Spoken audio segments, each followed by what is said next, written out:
So up first, we would like to call to the stage Monica Prince. Monica. Woo-hoo!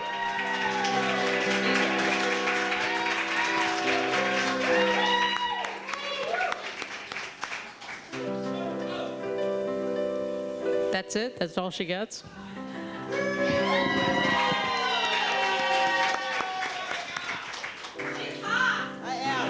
Right? Okay, so Monica and other readers, because this is actually a reading, take note because we're going to ask you the same stuff. Monica, who the heck are you? Like in general? Okay. Most days I'm a performance poet. Other days I'm just basically dope. My Wi-Fi is called High Heels and Hubris because that's how I live my life, in high heels and with an extreme amount of self-confidence. That's who I am. All right, and that's off the cuff. Okay, what is your greatest athletic achievement? I have a poem about this. It's called Chew, Swallow, Forget. Is Laura here? Laura's heard this poem. You know this. Okay, so I'm not going to tell you the poem because it's like 5 minutes long, but I will tell you what happens in the poem. So I facilitate erotic writing workshops around the country. So if you want to learn how to write about sexy things, that's what I do. So I went to a sex conference a year and a half ago, and I was giving this workshop. So then afterwards, they had this huge party, similar to this, basically. And there's burlesque performances. There was a spanking tutorial, mostly outrageous, right? No one's ever said spanking tutorial to me before. Oh my God, I can't laugh. Okay. So in the middle of it, someone gives me an illicit substance. Let's call it weed. And I haven't eaten all day because I was nervous about this thing. It's the only thing I get nervous about is talking about sex. And so I hadn't eaten all day, and I had been drinking a lot of whiskey, and then someone gave me THC. And then there was a struggle because I forgot that I ingested it. And next thing I know, I'm on stage because I volunteered for a lap dance competition. And so, we get through the first round. I'm having a great time, whatever.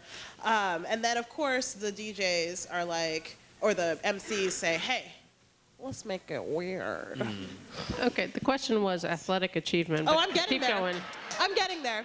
So they're like, let's make it weird. So they start playing Kirk Franklin's Stomp. Do any of you know that Kirk Franklin is a gospel artist? And I have a dance to that song from 10th grade. And so I was like, let's do this. I can twerk for Jesus. I'm not afraid. And here comes the athletic achievement. So I sit on my partner's lap, in one of these chairs. I wrap my ankles around the back of the chair, and I flip myself to standing, and then I fall into the splits.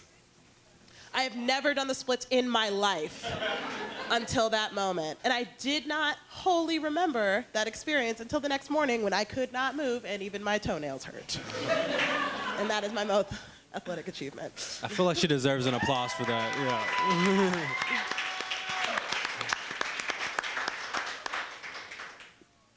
The Writers Center teaches creative writing. Okay, that was unprompted. Okay, Monica, so recommend a book.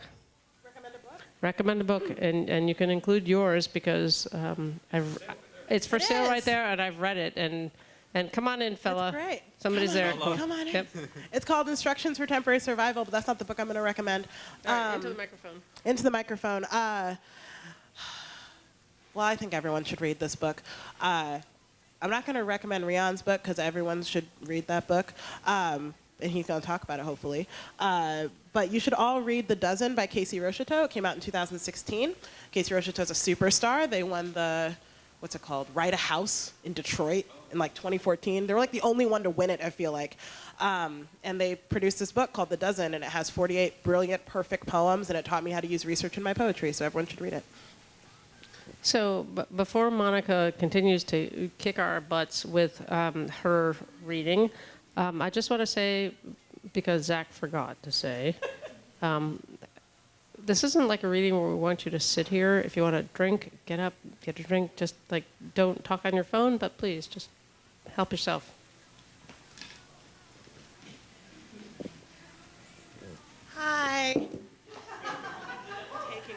Okay. Frozen one that you just read. I don't care. I'm sick. So that's why I'm first. I'm super pumped to be here. It's wonderful. I don't live here. I live in Pennsylvania. And so I'm all the way down here from Pennsylvania, 3-ish hours away, where it's raining or some nonsense, which I don't appreciate. So, in honor of being sick, the first poem I'm going to read tonight is called Tea for a Sick Day. The days without tea are the hardest. No time to boil water, steep, sweeten, and savor. I need each day to sit in the dark with my mug, hot and breathing, collect my thoughts, consider illness and survival. I learned this from my mother, who, even now, sits in her bed and TV's blue illumination, holding the last cup of the day. Peppermint, most likely, unsweetened. We're both cutting back on our sugar these days. A small gesture since her eldest daughter was diagnosed with diabetes, type 1, surprising, mostly painful.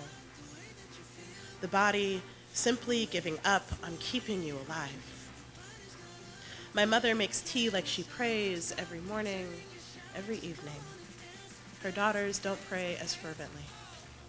And yet, in my sister's hospital room, 2 days in, before an answer to the blurry vision and dry mouth and mood swings, with no sign of her body relinquishing control to vitamins and electrolytes, I got down on my knees, tired and shaking, to ask for a miracle.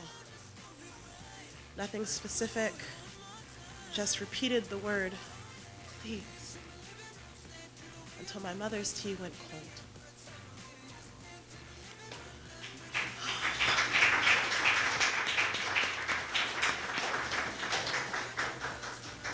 I'm a performance poet, which means when I perform poems, if it's a new poem, I get to say things like new shit, and you all say back to me, there it is.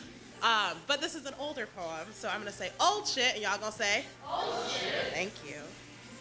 On breaking up. On breaking up. And she is not heartbroken because she writes poems. A coping mechanism created before she could spell and he had learned to ride a bike. So instead of crying over the loss of a man she will probably never respect and definitely never love again, she writes poems. And with her heart intact, she pens his betrayal into long lines and short stanzas and iambic pentameter when she remembers how to count. Because, as with the aftermath of a soured relationship, mastered tasks turn into a struggle. Boiling water takes 2 hours. Laundry lasts the entire weekend. Finishing that first bottle of wine requires 7 extra mouths, one of which she remembers is not his. She pushes aside chocolate and cheesecake, any surefire way to leave bitterness in another galaxy. There were signs. Listening to her became a chore. Noticing her sadness and exercise in sight. The morning she stopped hearing, "I love you too," she knew he'd fallen mute. But as she is not heartbroken, she simply writes another poem on the back of her hand as his hand brushes the skirt of the other. She fights the tug her heart tries to make in his direction. She wraps her rib cage in gauze to keep out the infection of other people's advice. It's okay to feel sad sometimes, but in reality, it's not. Because wearing her heart where her watch should be replaces her pulse with the second hand. And feeling sorry for yourself is a waste of other people's energy. So she writes sonnets on her bedroom walls, sestinas on the bathroom tile, elegies next to trash cans, obads on the egg carton, villanelles on the sidewalk, haikus on doorknobs, and slam rhymes in the rearview mirrors that say things like, "Love is just an illusion," and "Only fools fall in love," and "The man who claimed it was better to have loved than lost than never to have loved at all never got laid." And this is not bitterness or heartbreak, because that implies he held something breakable in the first place. In the crowded bar, they exchange tense glances, his hand on the thigh of the other. And when he sends her a drink to make amends, she sends him a napkin with a poem on it.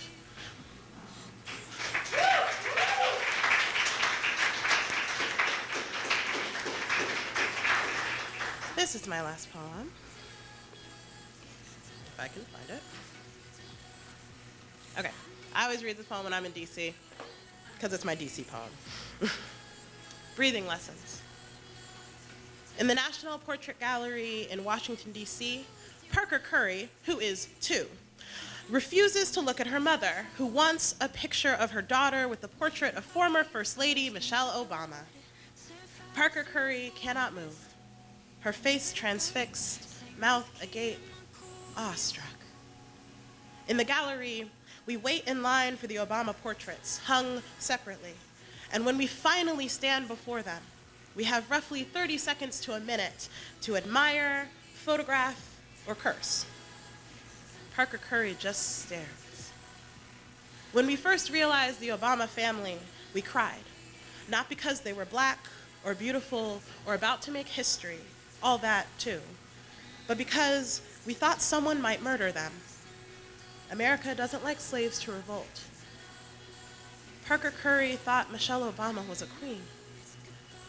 We held our breath through the primaries and the nomination and both general elections, waiting.